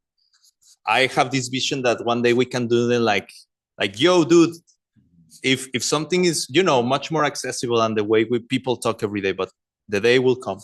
But it seems to me nice that we learn, for example, in this first debate, what Geshe talked about, we learn about contradictions.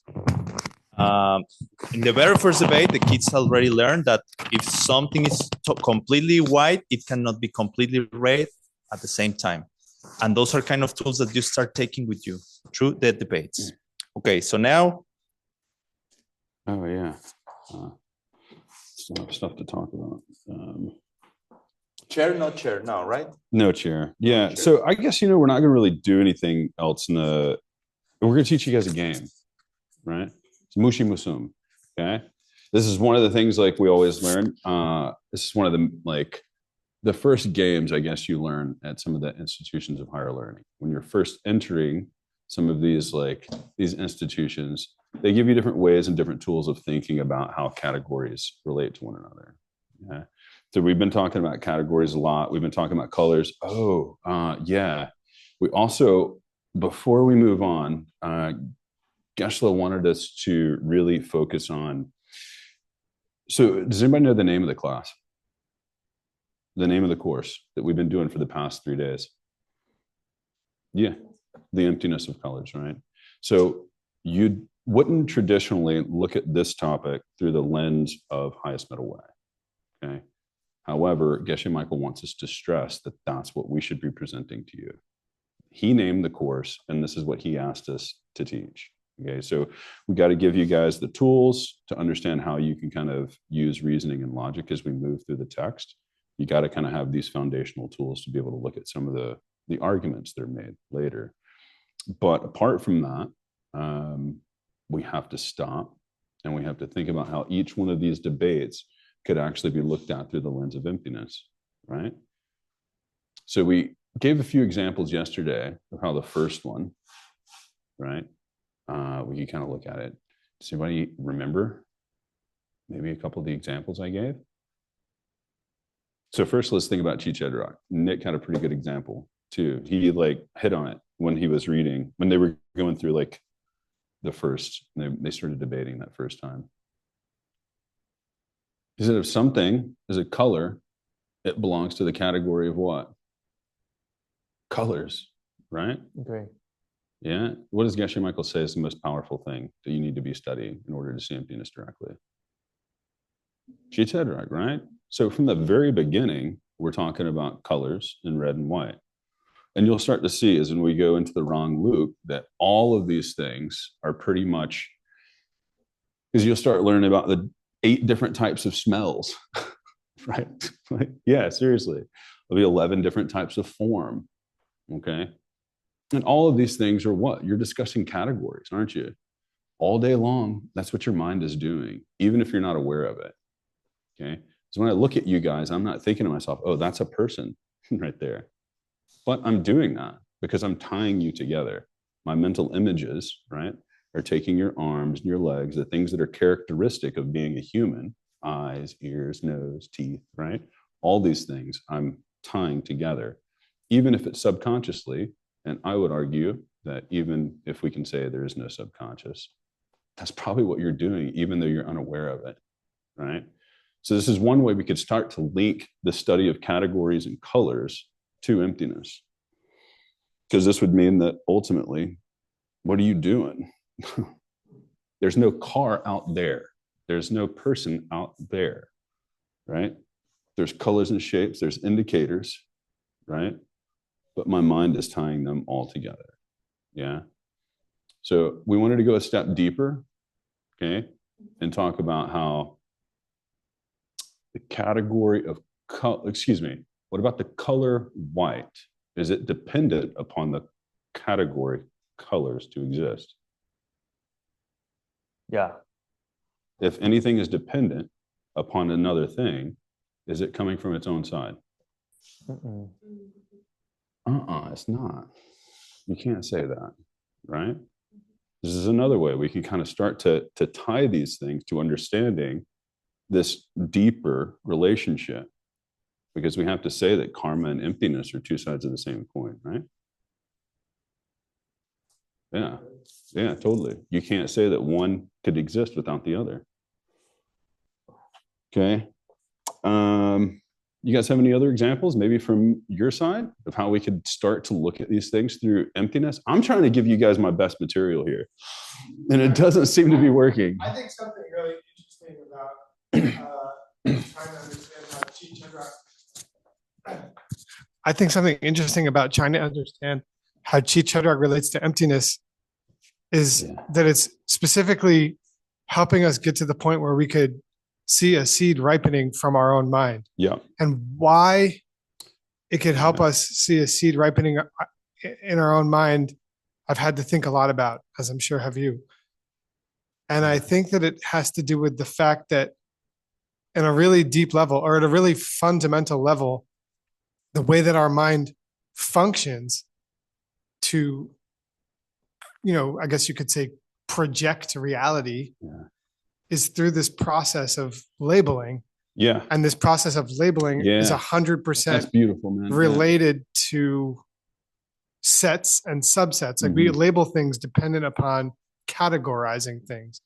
And that may or may not make sense. Like you have to sit and think about it for a while. That's true. But like I feel like Geshe Michael always goes straight from this to the pot on the stove thing.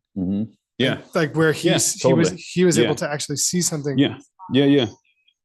Totally. So I was just trying to tie together what you. I think this is totally. This is another way of stating the first thing that I was kind of stating, right? Yeah.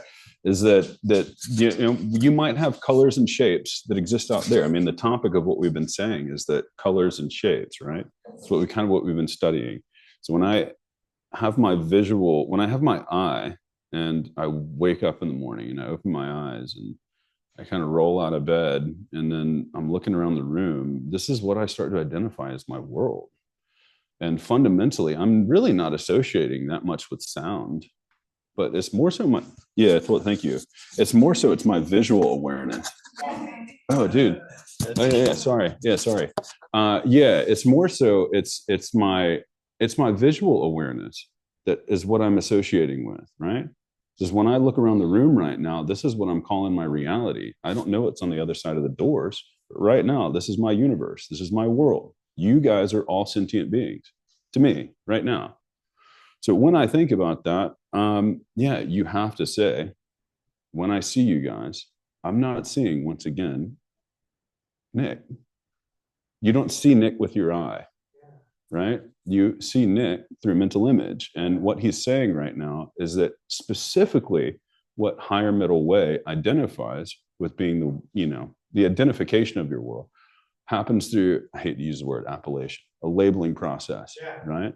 And so when you have this thing that you tie together as a person and you label it a person, right? This is the labeling process, and one can't exist without the other.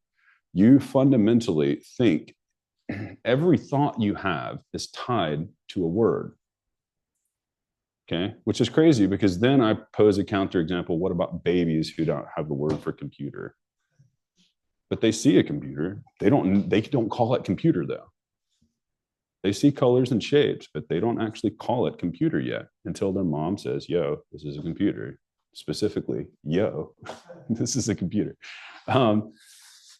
So yeah, this is another way. But I think this is a very beautiful way of saying, kind of what I was trying to say is that you don't see person with your eye, you see colors and shapes with your eye. And the only thing that can really tie these things all together is a mental image. Okay. And once again, Which is a category. Yeah, because person can't exist without that category that I was showing you guys on the whiteboard, right? Slow down. Yeah. So you can't, right? If we were to look at how much time we got? Okay. You want me to keep going? Yeah. Okay. And here you can choose any Yeah. for this. Let me know. No, we're good. We're good. I think we're done with the slideshow. Like that's what I wanted to say. I wanted to take about 10 minutes. We got about 10 minutes more, but I wanted to take it 10 minutes because Geshe Michael specifically wanted us to talk about. He specifically wanted us to talk about how you can look at these things through the lens of the highest school. Okay. So I hope those are some things to think about, right? Is the labeling process. Anything you have the word white for or red for is fundamentally a mental image because you're using a word to describe it. Like anytime you use a word to describe anything, it's necessarily not coming from its own side. I would challenge anybody to debate me on that. Okay.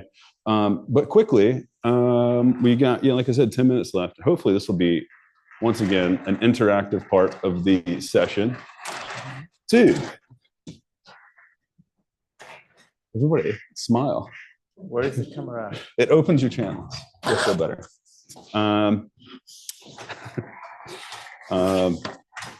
Okay. Yeah, if we're not having fun, I'm not doing my job. So I'm going to work on it. Okay. This is called Mushi Musum, right? Yeah. Everybody say sum. Zoom. Everybody say she. She. Okay. Everybody say three. Three. Everybody say four. All right. Okay. All right. So we've got here. We've got. Just making sure I'm not about to spill anything. Okay. So what we've been talking about categories, right? We just got through talking about categories of colors and things that belong to that category. White, red, the 4 primary colors, the 8 secondary colors are all things that we can go into. Okay. And we'll get to it eventually. But has anybody heard this game before? I know a few people here, have. Is anybody else familiar with it? This is a way of looking at, this is a way of looking at how things exist, okay? So if we wanted to look at how colors exist, colors have qualities, right? So what we're going to start looking at is how these different things relate to other categories, right? So we've got red and white. Okay, so we're going to come up with a list of, so everything in the world can exist and relate to each other in either 3 or 4 possible ways. Okay, does anybody know binary opposition? Yeah. I didn't. Okay, so, 2 things you have A. Okay, we're going to relate 2 things, and all these things can exist and relate to each other in either 3 or 4 possible ways. Okay.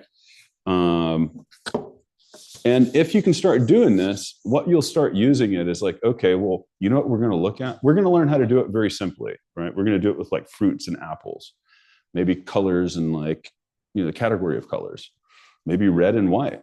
We'll just look to see, right?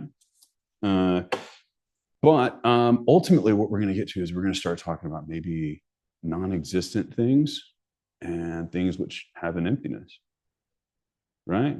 Because what is the most important thing we're trying to identify if we're trying to see emptiness directly? Starts with a G. Yeah, all right, okay. We're trying to identify what the GBOCS is. Does the GBOCS exist? Right? So it has to belong to the category of non-existing things. But I'm telling you right now that non-existent things doesn't have anything that belong to it. Because if something belonged to that category, it would have to have qualities. And if it has qualities, that would mean it existed. Okay? You will only get to this if you can understand how categories exist and how they relate to each other. Okay? All right? I'm not trying to show off. I'm just trying to say that you use these tools to start understanding deeper reality. Okay? So we're going to look at colors and things like red and white, but then we're going to go deeper with it as we get further and further, right? So we're going to look at red. Is that big enough, you think, Tim? And white. Okay. So we're going to look at red and white. Okay. Can anybody come up with something that is just white? Perfect. Yeah. Why? Because that was the first counterexample that we gave, right, to the first debate.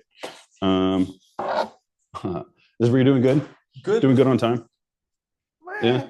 Okay. Oh, dude. Well, we were going to do a Q&A too. Okay. And I haven't given really any time for Q&A. And I think maybe it has been content heavy the past few days. So I'm going to give it up, but maybe that was a little taste, and hopefully that'll keep you guys coming back to you. Because next time what we'll do is we'll give you another tool.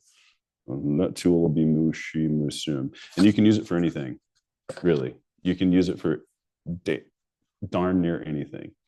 Okay. All right. Yeah. That's it for the serious part of the class. There is a question for you in the chat Okay.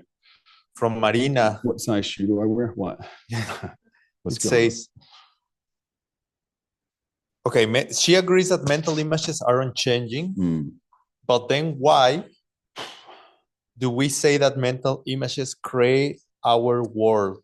This is okay. How? Remember, totally.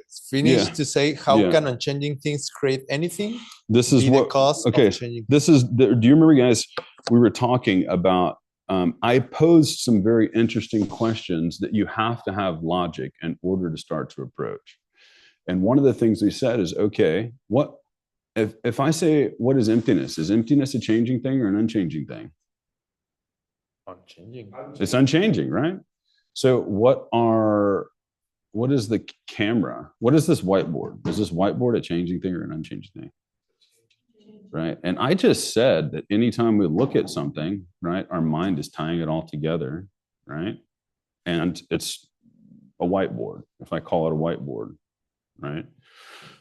But we have to understand that if things weren't empty, then they would be unchanging too.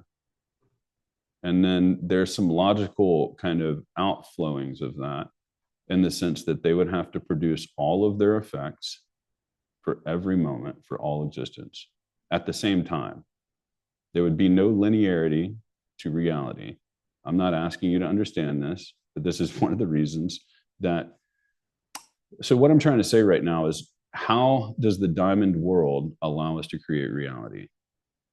And how can an unchanging thing affect a changing thing? Has anybody thought about omniscience and omnipotence, creator beings from course 5? Right? Has anybody thought about this before? Okay.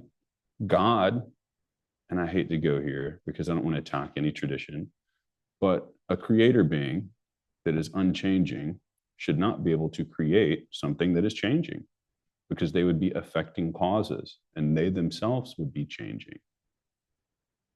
Yeah. So where are we going now? Because I think Marina, right? It was Marina who was asking, like, how can an unchanging thing affect a changing thing? And I would say that's an interesting idea. The mind is changing, right? The mind is changing, right? So maybe if the mind was Yeah. not so much that the unchanging thing Is being affected, right? yeah, it's not so much that the unchanging thing is doing The creating. Yeah. Yeah. Now, and I think the interesting, because I was hoping not to keep referring to classes that maybe everybody had not taken. So in DCI Advanced Level 2, there's an idea that's presented of an ice cream, collection of scoops of ice cream in a bowl. Geshe likes to say that the mental image is like chocolate sauce. Okay. And Nick's saying that the ice cream itself is unchanging. Is changing, but the fact that the chocolate sauce is being applied is not what is causing that thing to be changing, right? And once again, you might hear me say this a bunch, dude, as we talk and we get to know each other more. You're going to have to sit with it. Like if I was able to say these things in a way, I pray that one day I'd be able to talk about these things in a way and to explain them in a way that you would understand them as I was saying them. Okay. I'm not there yet. I'm trying. Okay. But that's why you have to take these things and sit with them. Okay. It's not something that like you're asking for a very complex answer, and that's about as close as I can get. Right. And I would say it's partly a limitation of my own ability to explain things, but that also these things are very complex. And if you get them, that means you are very close to seeing emptiness. Okay. So I'm sorry. All right. I'm sorry. I'm doing my best. And I hate to be vague with answers because I like to be exact. You know, and I hope that in some way gives you some motivation to sit down on your cushion in the morning. Right? Because seriously, what we were saying the first day, we said if the closer the more refined your understanding of emptiness becomes, the quicker you can get reality to adjust to your wants. If I tell you that the object of why we're having this class is to learn how to pull your dreams out of your mind, we're trying to pull your dreams of what you hope for. The perfect house, the perfect car, the perfect job, you know, great best friends, right? All the money you could ever need, a perfect partner, right? These things aren't unattainable. The only thing that stands in between you and being able to get those things is your understanding of emptiness. That's it. Because that would inform your ability to practice and to plant the seeds to make them happen. And the more you understand emptiness, the quicker you will get them to ripen, and the stronger the seeds that you're planting as you're doing it will be. That's why you need to sit with these things. You know? And I think that's more so it's just a rationalization for me not being able to answer the question. You know? Yeah, totally. I hope we can answer another couple questions. But seriously, that's why you meditate on your cushion.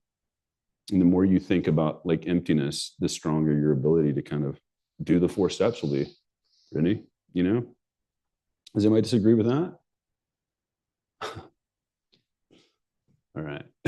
Sorry. I think Roxana told me there was questions there, but I'm having trouble with my internet, so I cannot see them. But if you do see them, let us know. And dude, Juan, you get this one, dude. You got to fill this question, bro. Okay, whatever she throws at me, I'll try. Yeah.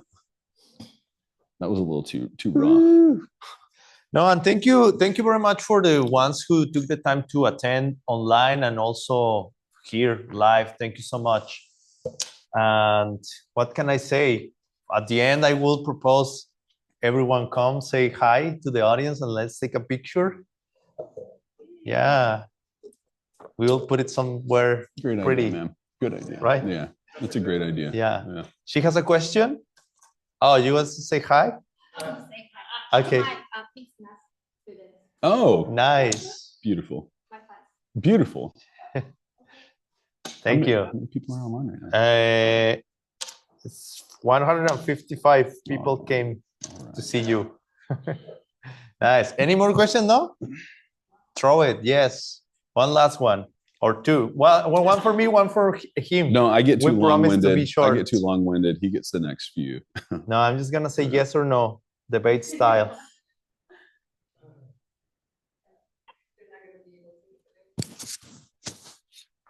You read it for me, please.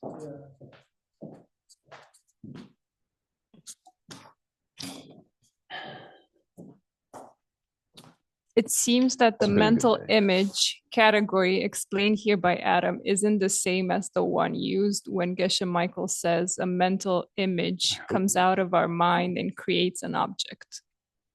A category pot cannot create a specific. It is the same question? No. Sorry. A category pot cannot create a specific pot on my stove. For a very clear reason. The pot on my stove will have many qualities that are not essential, like black, so do not necessarily describe the category pot. Could you please clarify the confusion? Yeah. So yeah, totally. Yeah. No, this is kind of why I've been harping. It means I've gone back to this a few different times, and it's difficult. And I can understand how some of the things I've said could be confusing, and I can understand how some of these things I may have said could have somebody thinking I understand how I could have miscommunicated or not said things that are really clear. That is to say that, let me just clear this up. So if she said specific qualities, right, that exist in relation to the pot and how your mental image can't create a specific pot. Okay. I would argue that is the creation of the specific pot, in the sense that when I went and I was talking about dokpas and the reverse of everything that's not, that is the specific pot. Although it's a mental image, right? But no pot can exist without the category pot. That's why I was saying that when we look at it through emptiness and dependent origination, pots depend upon the category pot. So in that sense, that's how that pot is being created.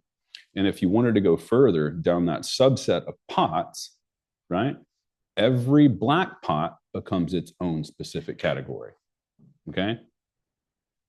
You see what I'm saying?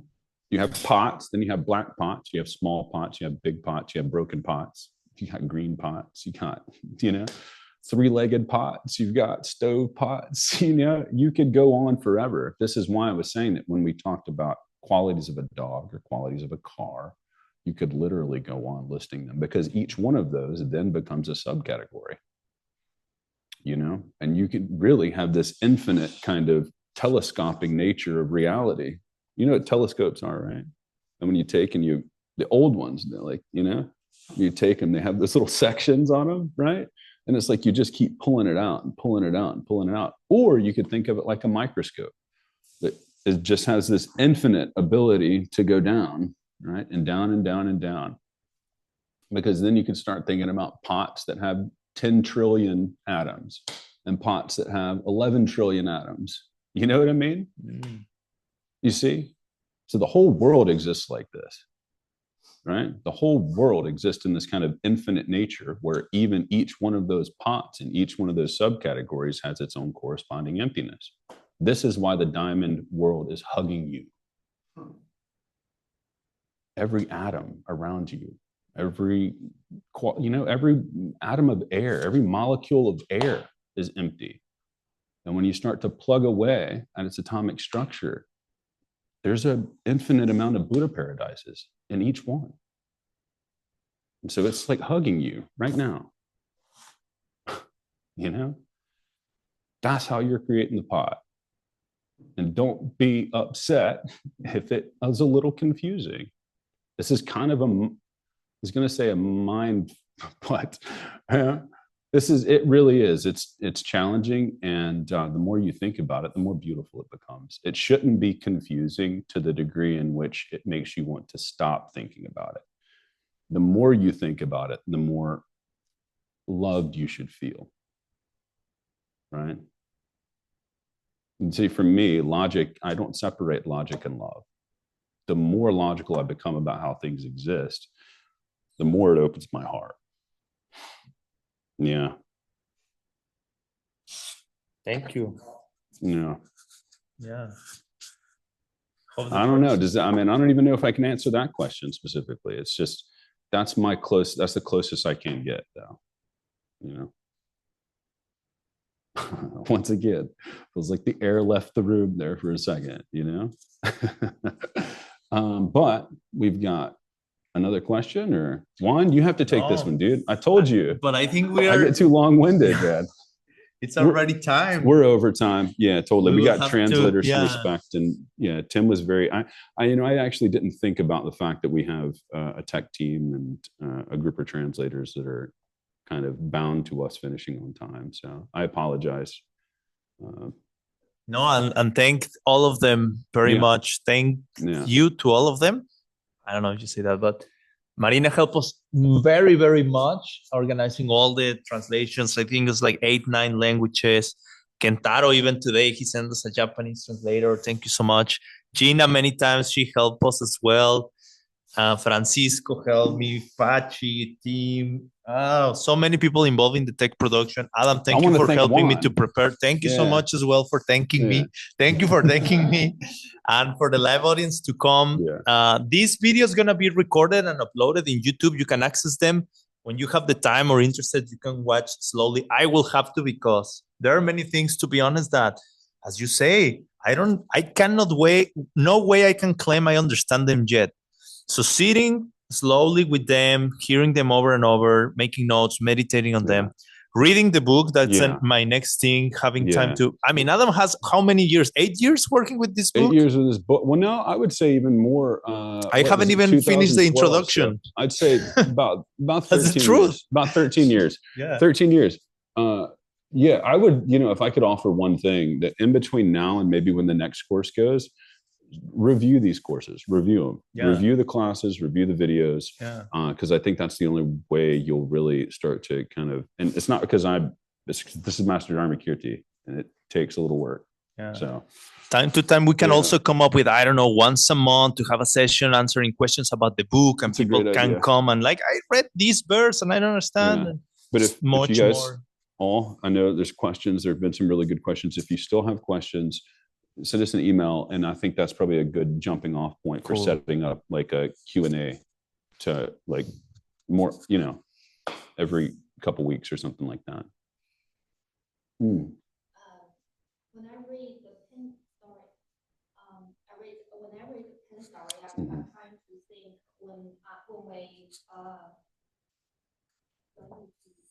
Sure. Yeah. For everybody at home, if you need to go to, just feel free to go. We have another question live here with us, and so we're going to stick around and just talk for a second. But we can do this question just live and let everyone go. Yeah, it's up to you. Yeah. Okay. Go so when we read the pen story, and I trying to think when we go into the door, after we go into the door, why we can't see the picture of pen and the picture of true toy at the same time. It's quite similar to related to the white and the red. We can't see them at the same time. So only because the seeds can open one by one. We can't open it at the same time, and we can't see both picture together. But Buddha can see at the same time. Yeah, totally. Yeah, okay, it's true. Just confirm. That's true. Well, and this is ultimately, do you remember the first day I said, when you start to think about these things, right, why are we developing these tools? You remember the slide of the smoke behind the mountain pass? And I said, what we're trying to do, I named that slide, Seeing the Unseen, okay? Because what you're trying to do is develop your understanding and your ability to reason such that you can prove to yourself that there are states of existence like nirvana, states of existence like omniscience and Buddhahood.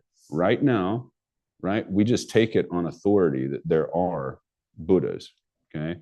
And until you see one directly, or until you develop that, right? You can perceive things directly, or you can perceive them with your mind. And what we're trying to do is you need to prove to yourself that there is something like omniscience that you are capable of reaching yourself. And the reason I say that is because then you will understand why and how it's possible to see all things at all times, from every perspective of everybody that's ever had a perception, right? And so then you'd be able to see, you'd be able to see the pen as both the pen and a chew toy, as a Buddha. Thank you. Right? Thank you. Yeah. Thank you. So everyone who wants, you can come here to say bye. And I encourage you to come here. We're going to take a picture though too, right? Show your face and we'll take a picture. Yeah. And we are free to go. Thank you, Nick. Come. Yeah, no, thank you guys for coming. Come. Yeah. We'll take a picture. Yeah, all together, of course.